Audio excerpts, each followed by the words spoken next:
За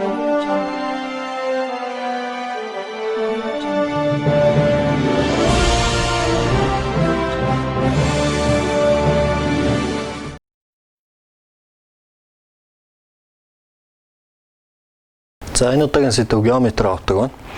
За гэрлийн үзэгдлийг судалдаг физикийн салбарыг бол оптик гэж нэрлэдэг бид нар мэдж байгаа тийм ээ. Тэгэхээр оптикийн хэсэг маань бол геометри оптик, долгион оптик гэдээ хоёр хэсэгт хуваагддаг. За гэрэл гэдгийг бол одоо цахилгаан соронзон долгион юм а гэж үзээд тэгээд долгиолог талаас нь гэрэл орчны харилцан үйлчлэлийн үзэгдлүүдийг тайлбарлах энэ хэсгийг бол долгион оптик гэдэг. А гэрлээ бол зөвхөн математикийн цацраг гэдэг утгаар тийм ээ. Гэрэл шулуун нэгэн төрлийн орчин шулуун дарна. Гэрэл бол цацрагийн хэлбэрээр тарна гэж үзээд энэ санаан дээр гэрлийн үзэгдлүүдийг тайлбарладаг хэсгийг бол геометри оптик гэж байна. За геометри оптикийн хамгийн анхны гол ойлголт бол гэрэл нэг төрлийн орчинд одоо шулуун дарах гэж байна тийм ээ. Гэрэл нэг төрлийн орчинд шулуун дарах. За энэ гэрэл шулуун дарах гэдэг маань бол одоо яг бидний нөгөө математикаар цацраг гэж юу гэдэг вүлээ яг л тэр гэсэн үг тийм ээ. Тэгэхээр зэрэг за жишээлбэл юм байх юм тийм ээ. За энэ дээр нэг юм тунгалаг биш бийтэй гэж. За А Б гэсэн өндөртэй тунгалаг биш бийтэй. За энэ оптикт бол гэрэл үүсгэгчийг хөвчлэн S-гээр тэмдэглэдэг. За тэгээд гэрэл үүсгэгчийн хэмжээ маань бол яах нь нөгөөс гэрэл тарж байгаа орон зайтай харьцуулахад олон дахин бага байх юм бол гэрлээ цэгэн гэрэл үүсгэгч гэдэг. За тэгээд энэ тохиолдолд бид нар сүүдэр үүсгэх асуудлыг мэднэ тийм ээ. За ингээд ийшээ явахаар зэрэг одоо энэ цацрагаас нааших бүх цацрагууд бол яаж байна? Ингээд энэ тунгалаг биш бийтэд хаагдж байна тийм ээ. За энээс цааших цацрагууд бол ингээд суурийг бол гэрэлтүүлж байна. Тэгэхээр энэ хоорондох хэсэг дээр бол ямар нэгэн гэрлийн цацраг ирэхгүй байна.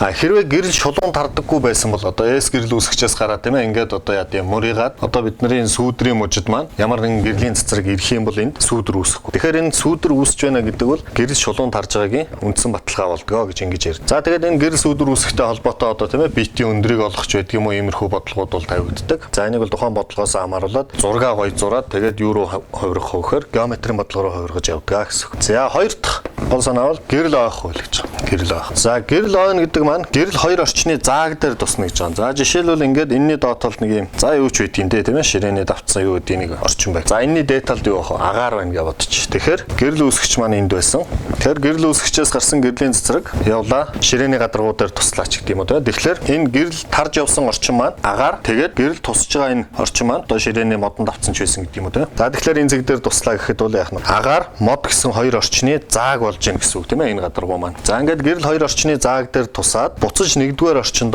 тарах үзэгдлийг бол гэрэл ойх гэж хэлнэ гэж. За тэгээд гэрэл ойхдоо тодорхой хуультай байдаг. За энийг одоо шууд багш нь ингээд яриад явчих. За S гэрэл үүсгэгч. S гэрэл үүсгэгчээс гарсан энэ цацрагийг бол тусгалын цацраг гэж нэрлэнэ. Тусгалын цацраг. За яг гэрэл тусж байгаа энэ цэгээ болохоор зэрэг тусгалын цэг гэж нэрлэнэ. Тусгалын цэг гэж нэрлэнэ. За хавтгай нормал гэж байдаг тийм ээ. За энэ тэгш гадаргад бол яах нь нормал гэдэг маань энэ перпендикуляр шулуун болно тийм ээ. За энэ гэрэл тусж байгаа цэгт татсан энэ нормал буюу перпендикуляр шугамаа гадаргын нормал гэж нэрлэдэг. Гадаргын нормал. За тэгээ гэрэл маань яах нь буцаж ийшээ ойх хэвээр. За энэ цацрагаа бол ойсон цацраг гэж нэрлэдэг. Ойсон цацраг. За дахиад хэлээ туссан цацраг, тусгалын цэг, ойсон цацраг. Энэ бол гадаргын нормал. За энд нэг өнцөг үүсэж байна тийм ээ. За энэ өнцгийг тусгалын өнцөг гин. Тусж байгаа цацраг, гадаргын нормал хоёрын хоорондох өнцгийг тусгалын өнцөг гин. Ойсон цацраг, гадаргын нормал хоёрын хоорондох өнцгийг ойлтын өнцөг гэж нэрлэдэг. За тэгэхээр энэ хоёр өнцөг маань тэнцүү байхаар гэрэл ойдог. Энэ хоёр өнцөг маань тэнцүү байхаар гэрэл ойдог. За яг хуулийн хэллэг маань юу байх вэ гэхээр тусгалын цацраг, ойлтын цацраг, тусгалын цэгт татсан перпендикуляр 3 бол нэг хавтгай дээр оршино гэж. Нэг хавтгай дээр оршин. Тэгээд тусгалын өнцөг ойлтын өнцөгтэй тэнцүү байна. За энэ дүрмээр бол гэрэл ойдог. За саяын тэр нэг хавтгай дээр байна гэдэг нь одоо эндээс харахад бол яаж байна? Энэ одоо 3 шулуун математикаар бол тийм ээ. Энэ 3 маань самрын хавтгай дээр байна гэсэн үг тийм ээ. А гэтэл яах нь? Ингээд тусаад эндээс наашаага ингээд ойдог ч юм уу тийм ээ. Ийм ойлт хийхгүй гэсэн үг байна шүү дээ тийм ээ. Ийм ойлт хийхгүй. За 3 дахь өнцөг үзэгдэл нь гэрэл хугарах гэж байна. За гэрэл хугарах.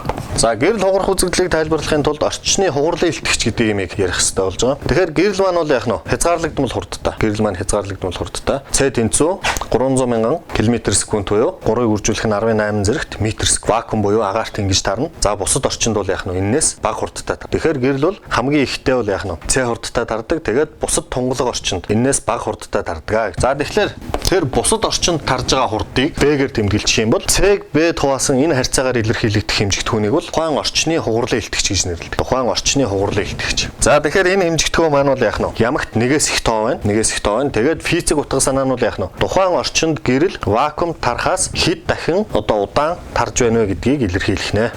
За гэрлийн хугарлын үзэгдлийг тайлбарлахын тулд за мөн сая шиг одоо энийг ингэчээ тийм ээ. Дээдл нь ямар нэг n1 хугарлын илтгэгчтэй 1-р орчин. Энэ доор яах нь? Энэ зурааснаас доош ямар нэг n2 гэсэн хугарлын илтгэгчтэй 2-р орчин байгаа гэж үзчих.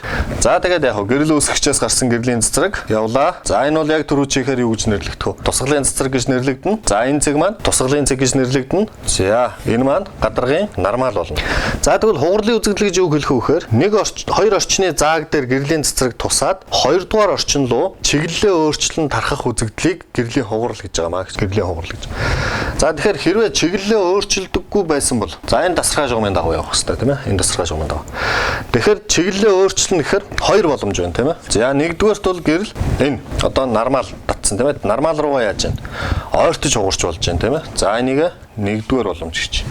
А хоёрдугаар боломж нь бол ямар ах вэ? Ийшээ хазааж бас болно шүү дээ тийм ээ. Адилхан чиглэлээ өөрчилж шүү дээ. За тэгэхээр энийг хоёрдугаар боломж гэж. За энэ тохиолдолд энэ өнцөг маань мөн түрүү чихээр альфагаар тэмдэглээд тусгалын өнцөг гэж нэрлэнэ. За энийг бета үсгээр тэмдэглэчээ.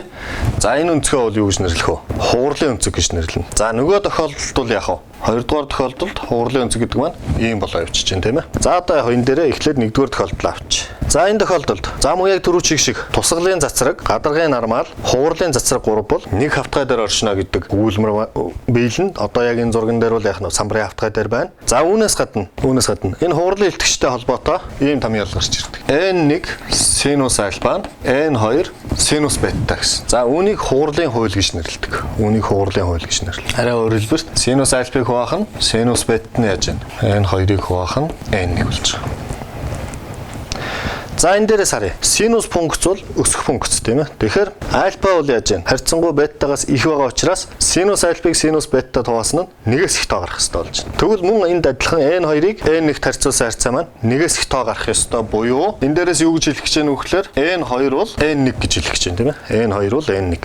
Өөрөөр хэлбэл энэ 2-р орчны хугарлын илтгэгч бол 1-р орчныхоосоо их байна гэсэн үг. За энэ тохиолдолд юу гэж ярьдаг юм бэ гэхээр ийм тохиолдолд юу гэж ярьдаг вэ гэхээр хугарлын илтгэгч ихтэй орчноо офтог нягт орчин гэдэг, хугарлын илтгэгч багтаа орчноо офт сэрэг орчин гэж ярьдаг. Тэгэхээр гэрлийн цацраг офтог сэрэг орчноос офтог нягт орчинд нэвтрэхэд яаж гэнэ вэ? Нормал руугаа ойртож хугардаг гэсэн ийм дүрм үүсэж байна тийм ээ. За тэгвэл 2-р тохиолдол. Одоо энэ тасархаагаар зурсан маань нөгөө хугарлын өнцөг маань болно үстэй тийм ээ. Бета болно. За тэгэнгүүт одоо энэ дээрээс харьцуулаа харахаар за энийг ингэж ерөөс бета штрих болгочих тийм ээ. За тэгээ энийг дахиад синус альфаг хуваах нь синус бета штрих энэ бол n2-ыг хуваах нь n1. За одоо түрүү чигээр эсрэгээрээ болно үстэй тийм ээ. Синус бета нь их бол тэгэхээр зэрэг энэ бол нэгээс бага тоо гарна. Тэгэхээр энд мөн нэгээс бага тоо гарахын тулд n1 маань их болж таарч байна тийм ээ. Тэгэхээр n1 бол n2-оос их гэсэн ийм дүгнэлт хийж болж байна. n1 нь n2-оос их гэсэн дүгнэлт. За энийг нөгөө түрүүчийн хэллэгээр ярих юм бол офтог нягт орчноос офтог сэрэг орчинд гэрлийн цэцрэг тусахад цацраг маань яах нь нормалаасаа холдох чиглэл тугарна гэж нормалаасаа холдох чиглэл тугарна. За ийм дүрм гаргаж ирж болж байна. За одоо энийг цааш нь жоох явуулъя. 2-р тохиолдол. За энд зурчих гэж байна. За гэрлийн цэцрэг туслаа. Одоо n1 n2 аль нь их вэ? n1 нь их. n1 бол n2-оос их юм а гэсэн энэ тохиолдол. Офтог нягт орчноос офтог сэрэг орчинд гэрлийн цэцрэг тусж байна. Тусгалын өнцөг альфа. Тэгэхээр энэ бол яах вэ? Нормалаас холдох чиглэл рүү ингэж явах ёстой. Энэ бол бета өнцөг. За ингэж явсаар бод. Одоо би энийг наашлуулах юм. Тусгалын өнцгөө нэмэгдүүлээд ий. Тэгэхээр юу гэдээс өлөгдөх вэ? Энэ мэдээж наашлахаар энэ дээшээ өгсөн тийм ээ. За ингэж явж байгаад ямар нэгэн альфа штрих гэсэн утган дээр бол яах вэ? Цацраг маань хоёр гадаргын заагийн дагуу яах нь гулсаж тарж эхэлнэ. За яг тэр альфа штрихээс дахиад жоохон нэмчих юм бол цацраг маань яах вэ? Шууд дээшээ. Өөрөөр хэлбэл 2-р орчин хэдийгээр тунгалаг орчин байсан ч гэсэн яах нь тэр лүү нэвтрэн орохгүйгээр гараад ирдэг. За тэгвэл одоо энэ тохиолдлыг би альфа штрих болгох чи тийм ээ. Тэгвэл цацраг маань яах вэ? Ийшээ гулсан тарна гэсэн үг. За энэ тохиолдолд хугарлын хуулийг өчвөл синус альфа штрих хуваах нь синус одоо энэ бета маань яах нь вэ? Эн чинь ингээд тасархаа болоод тийм ээ ийм байсан. Тэгээд эн чинь дээшээ яваад хэд болсон? Бета тэнцүү 90 градус болсон гэсэн үг үстэй тийм ээ. Бета 90 градус болсон. За энэ харьцаа маань юу болох вэ? Синус альфыг синус бетад хуваасан нь n2-ыг n1 хуваасантай тэнцүү гэсэн үг тийм ээ. Энэ дээрээс энэ маань 1 болчихно. Тэгэхээр синус альфа штрих гэдэг бол n2-ыг хуваах нь n1 юм аа гэж. За энийг бол яг нь сайн хараад авчээ. Тэгэхээр яг ийм нөхцөл биелдэг альфа штрих өнцгөр гэрлийн цэцэргийг тусгаж чадах юм бол цэцэрэг маань яг нь хоёр орчны заагийн дагуу гулган тарна. За тэгвэл энээс их бусад бүх альфагаар тусгахад гэрлийн цэцэрэг яг нь хуурахгүй дээшгээ ингээд буцаж ойх үзэгдэл орох юм байна тийм ээ. За ийм үзэгдлийг гэрлийн дотоод бүрэн ойлтын үзэгдэл гэдэг. Гэрлийн дотоод бүрэн ойлтын үзэгдэл. За энэ гэрлийн дотоод бүрэн ойлтын үзэгдлийг бол ангаах ухаан, гоёл чимэглэл янз бүрийн салбарт бол яах нь. За мэдээлэл харилцааны салбар гэх мэтлэн олон салбарт бол энийг хэрэгжилж байгаа. Жишээлбэл одоо юун дээр нөгөө шинэ жилээр Ёлкны нэг юм чимэглэлүүд, Сатуркын чимэглэлүүд гаргаад ирдэг тийм ээ. Дороо ганцхан гэрэл байж идэг. Тэгээд нөгөө Сатуркны чи үзүүр болгонд гэрэл асч идэг. Тэгэхээр тэр дор асч исэн гэрлээс яах нь гэрлийн цэцрэг дээшээ Сатуркны хөн дээр ороод тэгээд тэр Сатуркнаас яах нь гарахгүй явсаар байгаад дотоод бүрэн ойлт хийж явсаар байгаад Сатуркны үзүүрээр гарч ирж байгаа гэсэн үг. За сүүлийн гацуур моднууд ч гэсэн мөн адилхан тэр технологиор хийгддэг болсон тийм ээ. За гэх мэтлэнгийн янз бүрийн технологиуд байгаа. Энийг сонирхож уншаарай. За нэг самбар арчиж шүү дээ. За геометри оптикийн дараагийн асуудал линзэн дүрс байгуулах. За тэгээ сая бид нар бол яасан бэ? Шулуун дарах хуулиа үзчихлээ, ойлтоо үзчихлээ, хуурлаа үзчихлээ тийм ээ. За одоо энэ линзэн дүрс байгуулах гэдэг маань нэг оптик багж руу дөхөөд ирж гин гэсэн үг. За тэгэхээр хоёр бөмбөлөг гадаргуугаар хашигдсан тунгалаг битээс тогтох. За тийм битийг бол одоо линз гинэгээ. За тэгээд энэ одоо амьдрал дээрх хамгийн тод жишээ бол томруулдаг шилгээд. За тийм маягаар төсөөлчин линз гэдгийг. За тэгээд линзийг бол за ном сурах хүчин дээр иймэрхүү байдлаар зурж байгаа. За энэ бол хоёр тал нь яаж байна? Бөмбөлөг гадаргуу байна. Дунд талын энэ хэсэг нь бол одоо гэрэл нэвтрүүлдэг тунгалаг бит. За энийгээ бол одоо цоглуулагч линз, гүйтгэр линз гэж ярина. За гэтэл бас нэг иймэрхүү байж болж байгаа. Мөн л хоёр талын бөмбөлөг гадаргуугаас дэхтэй ийм байж байна тийм ээ. За эсвэл яа дээ. Нэг нь хавтгаа, нөгөө тал нь ийм бөмбөлөгч үүд юм. За иймэрхүү байдлаар бол яах нь нэлээд олон төрлийн линзүүдийг үүсгэж болно. За тэгээ эдгээрт нэг ийм шулуун одоо төвийг дайрсан шулуун дотоод ингээд харъя. За ингээ харахаар зэрэг энэ төв рүүгээ зузаан зах руугаа нэмгэрч байх юм бол ийм линзийг цуглуулагч линзийн төрөлд хамааруулна. Төвөөрөө нэмгэн зах руугаа ингээд яах нь өргөсөж байх юм бол ийм төрлийн линзийг сарниулагч линзд хамаарчилж байгаа. За энэ тохиолдолд бол яах нь нэг тал нь хавтгай боловч нөгөө талаасаа хамаарад яаж байна? Төвөөрөө өргөн зах руугаа нарийсэж байна. Тэгэхээр энэ бол цуглуулагч линзийн төрөлд орно. Тэгвэл яг энэ шиг яах нь ингээд ийм линз байж болно тийм ээ. За ингэх юм бол энэ яаж вэ? Төвөөрөө нэмгэн зах руугаа зузаарч байгаа учраас сарниулагч линзийн төрөлд орох нэ гэж. За ингэж бол линзийг яах вэ? Аль нь сарниулагч вэ, аль нь цуглуулагч вэ гэдгийг ялган таних бололцоотой байдаг. За сарниулагч цуглуулагч гэж хэлээд байгааг бол ерөнхийдөө ойлгож байгаа тийм ээ. Жишээлбэл хамгийн наадлын линзийг бол одоо энэ хоёр тал нь бөмбөлөг гадаргуугаар хязгаарласан энэ линзийг бол яа вэ? Бид нар нөгөө анхудаа томруулагч шил гэж хэрэглэдэг тийм ээ. Эндээс гэрлийн багц цэцрэг тусахад энэ бол яах вэ? Бүх цэцрэгүүдийг нэг цэгт хомид цуглуулдаг. За жишээлбэл ингээд томруулдаг шилээр яах наранд ингэж жагаад нэг цэгээр яах нь маш хүчтэй гэрэлтэлттэй энэ цэгийг үүсгээд за жижиг цаас юм шатаагч байдаг юм уу тийм ээ. Иймэрхүү байдлаар бол амьдрал дээр ажиглагддаг. Тэгэхээр одоо энэ талбай дээр одоо хичнээн цэцрэг ингээд явж тусч яддаг юм тийм ээ. Тэгэхээр энэ бүх цэцрэгүүдийг яаж яах гэсэн үг ингээд маш бага талбай дээр цуглуулчихаар зэрэг нөгөө гэрлийн эрчим буюу энерги маань бага талбай дээр цугларахаар зэрэг тэнд яаж яах их хэмжээний энергийн төвлөрөл үүсээд халах шатах ийм үзэгдэл ажиглагддаг байна шүү дээ. Гэтэл ийм төрлийн линзүүд маань бол яах нь гэрлийн параллел багц цэцрэг тусахад бол бүр яах вэ? Сарниулдаг тийм ээ. Сарниулдаг. Тэгэхээр ийм линзийн цаа талд бол бүр яах нь гэрэлтэлт муудна гэсэн үг байна тийм ээ. За ингэж линзийг таньдаг. За линзэнд дүрс байгуулах гэдэг асуудал байна. Линзэнд дүрс байгуулах. За линзийг хамгийн хэлбараас нь хэлж үзье. За саяын цуглуулагч линз ингэж тэмдэглэнэ. За линзийг бодлого юм дээр бол L үсгээр тэмдэглэсэн байдаг. За энэ линзийн цуглуулагч сарниулагчийг ялгахдаа бол ийм хоёр тишээ харсан сумтай тэмдэглэсэн байх юм бол энэ цуглуулагч линз гэж ойлгоно. За ингээд огшин гол оптик тэнхлэгийг татлаа. Линзийн төвийг дайрсан. За энэ линзийн ориентыг холбосон энэ тэнхлэгт үл яах нь перпендикуляр энийг гол оптик тэнхлэг гэнэ. За параллел багц цэцрэг тусахад энд хумигдна гэсэн тий. За тэгээд тэр хумигдаад цуглаж байгаа цэгээ бол юу гэж нэрлэдэг? Линзийн фокусын цэг гэж нэрлэдэг. Линзийн фокусын цэг гэж нэрлэнэ. За тэгвэл энэ талаас нь параллел багц цэцрэг тусахад мөн яг ийм зайд. За энд одоо ямар зайтай байсан тийм ээ? Яг тийм зайд бол яах мөн гэрлийн цэцрэгүүд цугладаг. Энэ нь бол мөн л адилхан яах вэ? Фокусын цэг болж өгнө. Фокусын цэг болж өгнө. За одоо энэ линзэнд биеийн дүрсийг байгуулж үзье гэж. Биеийн дүрсийг байгуулж үзье. За тэхийн тулд эхлээд фокусын цэгээс гадна талд за нэг ийм жижиг ааш өндөртэй ийм биетийг авъя. За энэ биеийн дүрсийг линзэнд үүсгэе гэж. За тэгэхээр үндсэн 3 цэцрэг ашигладаг. Үндсэн 3 цэцрэг ашиг. За нэгдүгээр цэцрэг гол оптик тэнхлэгтэй параллел татсан цэцрэг. Гол оптик тэнхлэгтэй параллелзэн цэцрэг. Линзээр нэвтрээд цааш тарахдаа яг нь цаад фокусыг дайран тардаг. Цаад фокусыг дайран тардаг. Хоёрдугаарт битээс гараад линзийн төвийг дайрсан цэцрэг.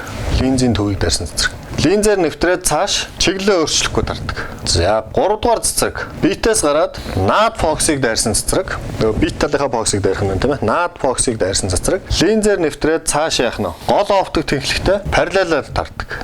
Параллелаар тардаг. За тэгээд энэ дээрээс харж байна. Энд битийн за энэ гэж А гэж тий. А цэгээс гарсан 3 цэцрэг 3 өөр ялгаатай замаар яваад линзээр нэвтрээд энэ талд яаж байна? Гуруула нэг цэгт уулзж байна тийм ээ. Нэг цэгт уулзж байна. За энэ цэгийг А' гэж тэмдэглэж. За тэгээд энэ цэг бол манай А цэгийн энэ линзэн дэх дүрс гэж ойлгох. Дүрс гэж ойлгоно. За яг энэ шиг ингээд энэ бүх цэгүүдээс яах нь гарсан цацрагуудыг ингээд энэ 3 янзын замаар явуулаад ингээд байгуулад иж болох нэ тийм ээ. За ингэхэд бол яах вэ? BT маань дүрс энд үүснэ гэж. За энэ суура B гэж тэгвэл энэ дээр юу болох вэ? B штрих болно. За B-ийн өндрийг би жижиг А ашигцсан юм чинь дүрсийнхээ өндрийг том А ашигч. За ингээд энэ линзэнд бол яах нь дүрс байгуулчихж байгаа юм. Тэгэхээр линзэнд дүрс байгуулдаг үндсэн 3 цэцрэг байх нь. Параллел цэцрэг нь фокусыг олдог, төвийн цэцрэг нь чигээрээ явдаг. Наад фокусыг дайрсан цэцрэг нь цаашаа гараад параллел цэцрэг болдог. За одоо энэ биеийг нааша хөдөлгөж ингээд нааш чааш нь хөдөлгөе. Тэгэхэд тэнд муу яах вэ? Дүрс маань шилжин хөдөлдөг. За ингэж хөдлөхдөө хэмжээ нь өөрчлөгдөн. За мөн яах вэ? Дээшээ доошоо харах нь солигдно ингээд янз бүрийн үзэгдлүүд ажиглагдана. За тэгэхээр энд бол яаж вэ? Нэг тийм энэ өндөр тэр өндөр хоёрын холбооч гэдэг юм уу? Энэ линз бит хоёрын холбооч гэдэг юм уу? Ийм хэрэгтэй болж байна тийм ээ. Тэгэхээр та нар нөгөө нэмгэн линзийн томьёоны тухай ярих гээд байна гэдгийг анзаарч байгаа бах тийм ээ. За тэгэхээр багш энд нэг хідэн хэмжээсүүд авъя. За энийг би О-сгээр тэмдэглэчээ. О-сгээр тэмдэглэчээ. За энийг би юугаар тэмдэглэж хөөхөөр O-штрихээр тэмдэглэчээ тийм ээ. За тэгээд нэг хэдэн хэмжээсүүд авъя. За энэ битээс линз хүрэх цай. За би энэ зайг жижиг агаар тэмдэглэе. Нөгөө талд энд линзээс за ингээд энэ юу хүртэлх вэ? Дүрс хүрэх цайг B-гээр тэмдэглэе. За мөн энд нэг юм зай. OF буюу нөгөө фокусын зай тийм ээ. Фокусын зай. Энэ талд яг мөн адилхан байгаа. За эдгээр энэ линзээс B хүрэх цай А, линзээс дүрс хүрэх цай Б, линзийн фокусын зай F. За тэгээд энэ H. Эдгээрийн хооронд ямар нэгэн холбоо юм байна уу гэдгийг гаргаж үзье гэж. За ингэхээр зэрэг бид нар нөгөө нэмгэн линзийн томьёо гэдгийг ярих гээд байна гэсэн үг тийм ээ. За тэгэхээр энэ дээр ингэ хараа. Нэг юм хоёр гурвуулжаа авч үзье. За энэ өндөр бол энэ H өндөртэй тэнцүү байж байгаа. Тэгээд энэ дээрээс би нэг ийм гурвуулж авъя хараа. Энэ А, Б. Тэгээд энд яах вэ? О. За энэ гурвуулжин бол энд яах вэ? А штрих, Б штрих, О гэсэн. За энэ хоёр гурвуулжин бол хоорондоо төсөөтэй. Энэ гурвуулжин, нөгөө тал энэ гурвуулжин. Тэгэхээр төсөөтэй гурвуулжны ижил төрлийн харьцаа тэнцүү гэдэг нэг юм байдаг. За тэрийг ашиглах гээд байна гэсэн санаа. Мөн эндээс О штрих, Ф, О штрих, Ф бол юу юм? О штрих, Ф бол энэ дээр энэ Б штрих, А штрих, F-тэй яах нь төсөөтэй. За энэ хоёр төсөөгөө ашиглаад эдгээрийн хооронд холбоо тогтоохыг хичээе. За тэгэхээр харьцаануудаа бичнэ. За энэ өндрийг энэ зай тавья гэж тийм ээ. За тэгэхээр А-шийг А тавьна гэж. Одоо энийг энэ тооч. Тэгвэл энэ маань яах нь том А-шийг Б тооснтой байна. Том А-шийг Б тооснтой тэнцүү тийм ээ. За энэ хоёр гурвуулжны хувьд энэ өндрийг энэ тооч. Тэгэхээр юу болох вэ? А-шийг F тооно гэсэн үг. Энэ өндрийг энэ тоож байгаа тийм ээ. Тэгэхээр энэ чинь том H тийм үү. Тэгэл энийг энэ зайд тооно гэсэн үг тийм ээ. Тэгэхээр энэ зай гэдэг чинь юу байх вэ гэхээр B-гээс хасах нь F болно үстэй тийм ээ. Энэ хоёрын хоорондох цай ийм болно. Буюу F V' гэсэн үг шүү дээ. Тэгэхээр энэ чинь том H-ийг хуваах нь юу болох вэ? V-гээс хасах нь F болно. V-гээс хасах нь F болно тийм ээ. За одоо энэ дээр жижиг ажиллагаа энэ дээ. За шууд яах нь юугаар нь тэнцвүүлээ. Жижиг H-ыг том H-тай хуваасныг олчих юм бол энийг ишаарахаар А-г хуваах нь Б болно гэсэн үг. Эндээс яах нь жижиг H-ыг том H-т хуваасныг олвол энийг хуваах нь V-гээс хасах нь F болно гэсэн үг. За одоо яах вэ? Эндээс наатлын хоёрыг тэнцвүүлчихнэ. Цаатлын хоёрыг. Тэгэхээр А-г хуваах нь Б гэдэг бол F-ийг хуваах нь V-гээс хасах нь F болоод одоо яах вэ? Шууд үржүүлчихье тийм ээ. А, Б хасах нь А, F тэнцүү V F болно. V болно тийм ээ. За, наатал А, Б-г үлдээгээд V, F нэмэх нь A, F болно. Одоо энэний хоёр талыг A, B, F гэсэн энэ гурван хэмжигдэхүүндээ хуваагаад өгч тийм ээ. За, тэгээ энэ дээрээс харахаар нааталд юу үлдэх вэ? Нэгийг хуваах нь F үлдэнэ. Энд юу үлдэх вэ? V, F-үүд нь хураагдахаар нэгийг хуваах нь A үлдэнэ. Энд юу үлдэх вэ? A, F-үүд нь хураагдахаар нэгийг хуваах нь B үлдэнэ. За, ингээд бид нарын нөгөө нэмгэн линзийн томьёо гэж ярьдаг томьёо маань ингээ гараад ирж байгаа. Нэмгэн линзийн томьёо гэж. За, энэ дээр Нэгийг хуваах нь F гэсэн энэ хэмжигт хүнийг бол линзийн оптик хүч гэж нэрлэдэг. За тэгээд диоптри гэдэг нэгжээр хэмждэг. DPTR гэдэг тэмдэглэдэг. Диоптри гэдэг нэгжээр хэмждэг. Линзийн оптик хүч гэж нэрлэнэ. За мөн ийм харьцааг сонирхож болно. Дүрсийн өндрийг битийн өндөрт хувач. Тэгэхээр нөгөө тэнд байгаа харьцаанаас харахаар яаж байна? Энд чинь B хуваах нь А болж байгаа тийм ээ? Ийм болдог. За энэ харьцаагаа юу гэж нэрлэдэг вэ гэхээр линзийн өсгөлт гэж нэрлэдэг.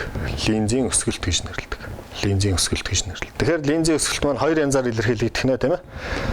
Дүрсийн өндрөө B-ийн өндөрт хуваагаад К гарч болно. Эсвэл линзээс B хүрэх зайгаа, дүрс хүрэх зайгаа линзээс B хүрэх зайд хуваагаад мөн К гарч болно гэсэн.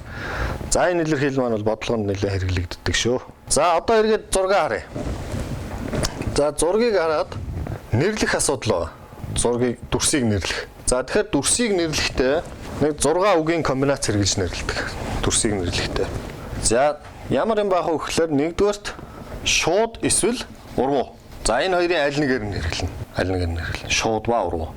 За дараагийнх нь бодит ба хуурмаг. За дараагийнх нь томорсон ба жижигэрс гэж. За энэ 6 үгний л одоо хувилбараар яах нь дүрсийг нэрлэдэг. Жишээлбэл манай дүрс одоо яг ямар дүрс үүсч вэ гэж. Тэгэхээр манай дүрс бол харваас яаж байна? Энэ жижиг аажтайгаа харьцуулаад харвал томорсон байна тийм ээ. Тэгэхээр бол энэ яасан байна? Томорсон дүрсний ангилалд орж байна. Томорсон дүрсний. За яг цацрагууд маань бодитоогоор яваад линзээ нэвтрээд энд яаж байна? Нөгөө гурван цацраг чинь нэг цэгт уулзж байна тийм ээ. За ингэхээр зэрэг бол энэ бодит дүрс гэдэг ангилалд орж байгаа. Шууд уруугийн аль нь өгөхлөөр энд нөгөө битийн маань толгой хаашаа харж байна. Дүрсийн толгой хаашаа харж байна. Энүүгээрээ сонголтоо байна. Тэгэхээр энд яах нь вэ? Энэ дээр байсан А цэг чинь энд дор гараад ирж байгаа тийм ээ. Тэгэхээр энэ бол яаж байна? Дүрс маань тонгоргон буюу уруу хардсан байгаа шүү тийм ээ.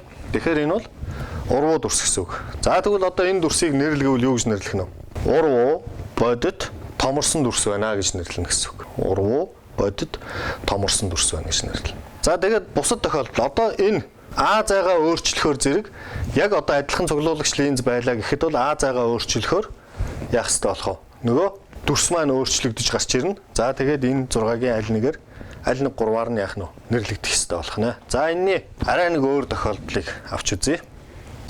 За дараагийн шоны хэлбэр тохиолдлуудыг авч үзье. Линз маань адилхан цуглуулагч линз хэвээрээ. За хоёр фокусын цэгээ тэмдэглэжээ. За бит маань түрүүчигээс ялгаатай нь яах вэ гэхээр энд ороод ирэх. Фокусын цэгийнхээ дотор талд ороод ирээ тийм ээ. За энэ тохиолдолд мөн л адилхан нөгөө гурван цэцэрэгээ хэрэглэнэ. Параллел цэцэрэг маань яах ёстой вэ гэхээр ийшээ фокусын цэцэрэг болно. За төвийн цэцэрэг маань чигээрээ тарах ёстой. За наад фокусын цэцэрэг гэдээ ингээд явахаар ч нөгөө линз рүү очихгүй болчихж байгаа тийм. Тэгэхээр үргэлжил нь энэ фокусыг дайрч байх хуйцаар за ийшээ явсан цэцэрэг тийм ээ. Ийшээ явсан цэцэрэг. Тэгэхээр линзэн дээр тусаад энэ маань яах ёстой? Параллел цэцэрэг болох ёстой. За ингээд харахаар энэ талд нөгөө дүрс үүсэх ёстой газар маань гурван цэцэрэг маань огтлцох бололцоог болчих чинь тийм ээ. Огтлох бололцоог. За энэ тохиолдолд яад юм бэ гэхээр цацрагуудаа яах нь хойш нь санаандаа ингээд үргэлжлүүлээд ухраая. За ингээ ухраахаар зэрэг энэ үргэлжлэлүүд маань нэг цэгт огтлцдог. За давд нь шугам барай шалгаад гой зурхаар бол болох бах тийм ээ. За ингээд нэг цэгт огтлцохоор зэрэг энд бол яаж яах гэсэн үг вэ? Дүрс үүсэж гин гэсэн. Тэгэхээр А цэг энд байсан бол дүрс маань энд гарч ирж байна. Суурийн Б цэг чинь энд гарч ирнэ гэсэн үг. За энэ бол яаж байна? Нөгөө цуглуулагч линзийн маань фокусын зайн дотор тал бит маань ороод ирэхээр дүрс маань яаж байна? Энэ талдаа гараад ирж байна гэсэн үг тийм ээ. Энэ талдаа гараад ирж. За одоо дүрсээ нэрлэе. Нөгөө бодит цацрагууд маань ийшээ яваад гэсэн. Тэгэхээр цацрагуудын хоошоо байх нь. Ухраасан үргэлжилтээр үүсэж байгаа учраас энэ маань хуурмаг гэж нэрлэгдэх болж байгаа. Нөгөө түрүүн бодит ба хуурмаг гэжсэн. Тэгэхээр энэ хуурмаг гэдгийг авна. За адилхан дэшээ харж байна тийм ээ. Тэгэхээр энд бол шууд гэдгийг авна. А түрүүн бол яаж яасан нөгөө уруугаа харсан байсан учраас уруу гэдгийг авч ирсэн тийм ээ. За энд бол яг нь адилхан томорсон байж байна тийм ээ. За тэгэхээр энэ дүрсийн нэрийг юу гэж хэлэх нь вэ? Хуурмаг, шууд, томорсон дүрс үүслээ гэж хэлж байгаа. За мөн энд нэг анхаарах ёстой юм. Бид нар дүрс линзээс дүрс хүртэлх цай гэдгийг энэ талд ярьж байгаа тийм ээ.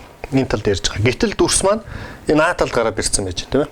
Өөрөөр хэлбэл эсрэг талдаа гараад ирсэн байна. Тэгэхээр энэ одоо Б зай гэдэг маань энд гарч ирж штэ.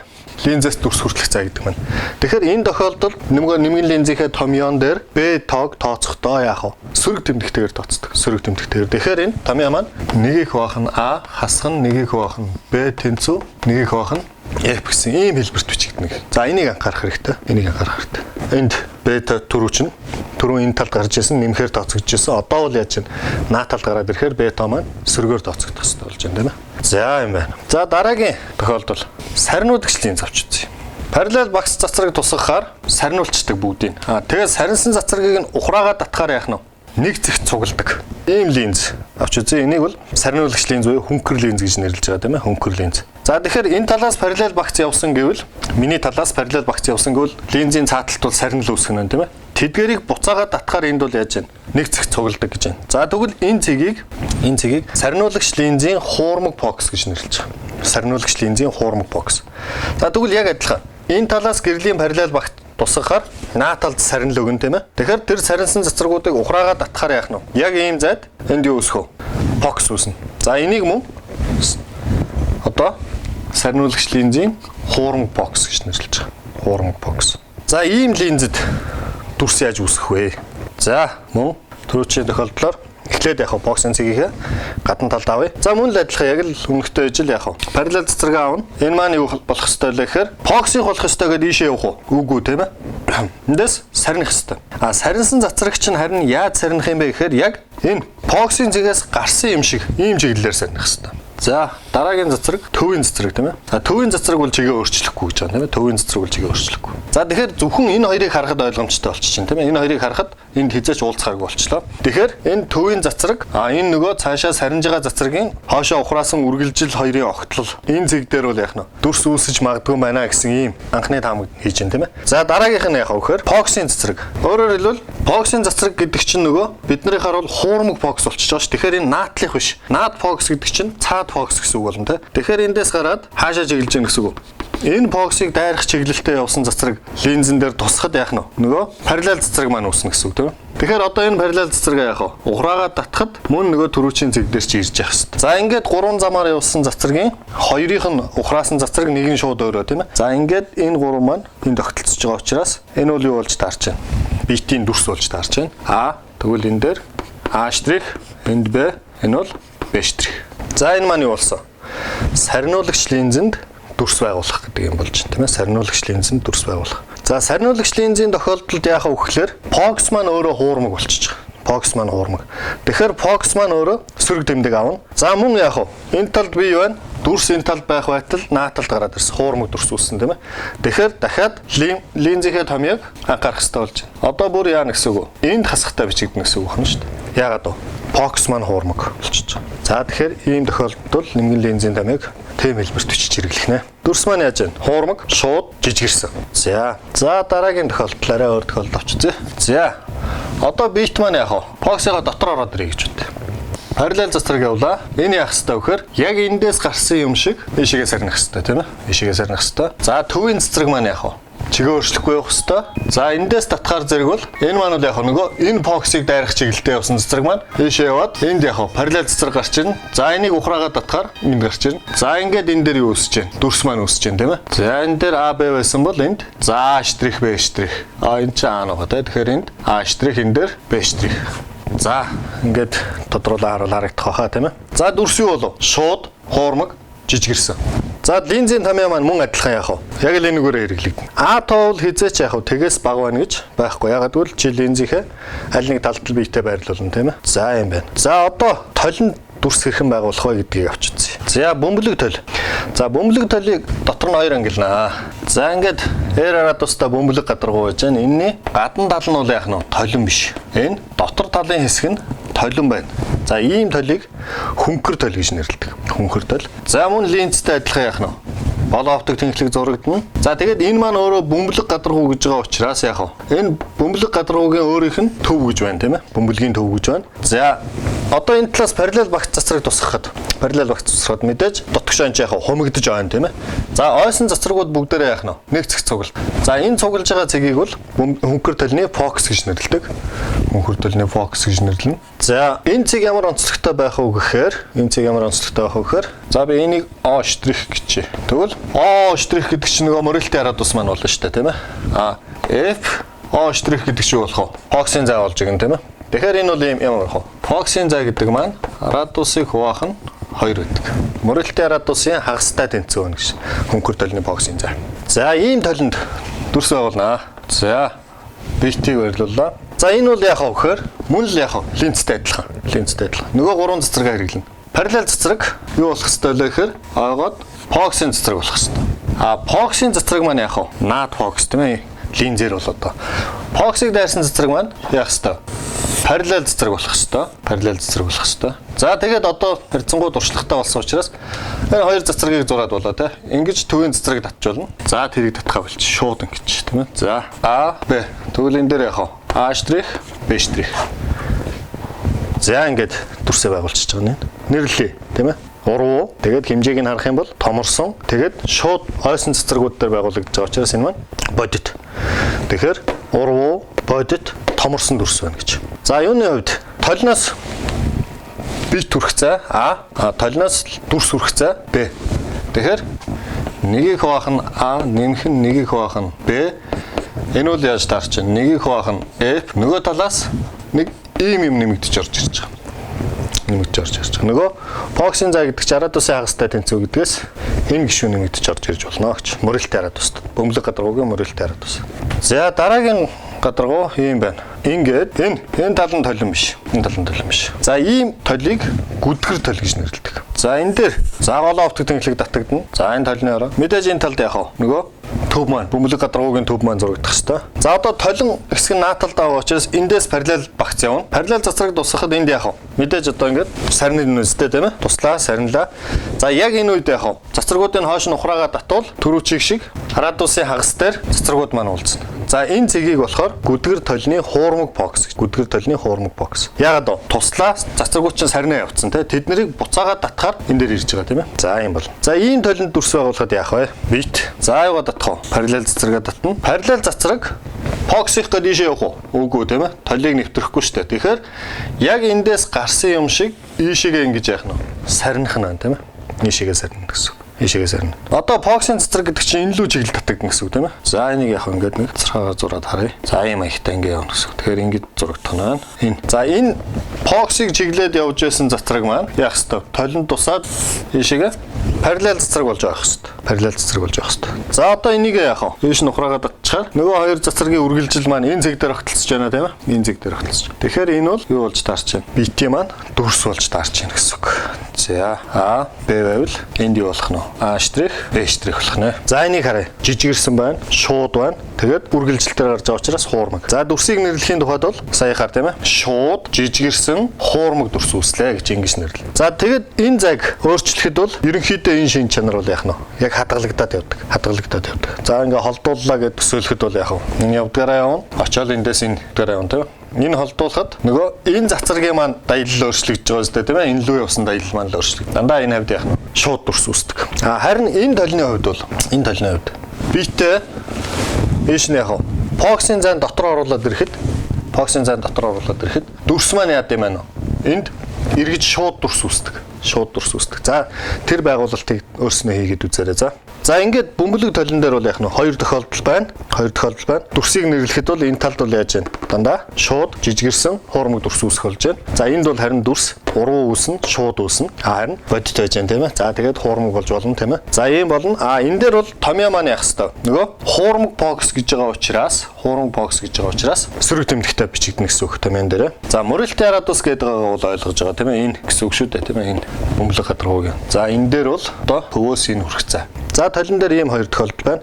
Хавтгай толь гэж байгаа. За хавтгай толь бол ойлгомжтой тийм ээ. Хавтгай толь бол за бит хаана байна? Яг яах нь вэ? Тим зайд. За энд нэг ийм зайд гэх юм бол энд яах вэ?